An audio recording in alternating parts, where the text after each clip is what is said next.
Avec tous les fast-foods que nous voyons partout, où que nous soyons dans le monde, et à notre époque où tout doit aller le plus vite possible, il est difficile de prendre le temps de bien manger, et surtout de manger slow food. Pour certains, cela peut sembler coûteux et compliqué, alors que nous avons des options plus simples à portée de main.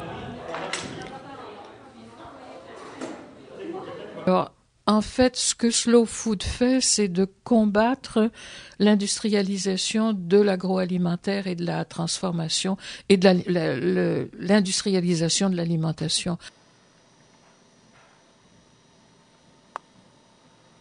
Slow Food propose aussi de prendre le temps d'ouvrir un livre de cuisine et de préparer ses repas.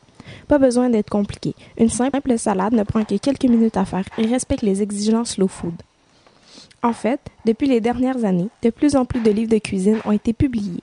La mode est aux vedettes d'émissions de cuisine. On pourrait croire que les gens sont plus portés à cuisiner, mais semblerait que non.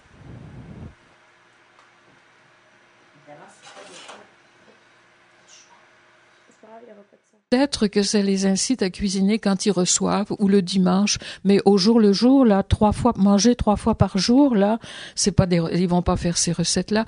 Et puis, en plus de ça, bon, vous lisez des recettes, vous regardez des recettes. Si vous avez aucune notion de cuisine, qu'est-ce que vous faites? Vous apprenez pas plus? Moi, à mon avis, les livres de recettes puis les émissions de télévision, c'est très joli, c'est du divertissement, mais c'est tout. Ça va pas plus loin que le divertissement.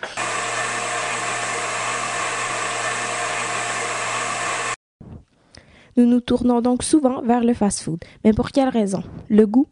La rapidité? Les coûts peu élevés? Si on faisait le rapport du prix puis de la qualité de ce qu'on mange quand on va dans les fast-foods, on s'apercevrait que ça coûte très cher.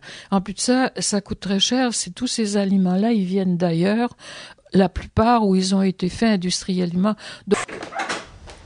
Dans les arénas, par exemple, la nourriture vendue est souvent du fast-food. Pourtant, ces lieux incitent à faire du sport. N'est-ce pas contradictoire? Comment sensibiliser les jeunes au problème?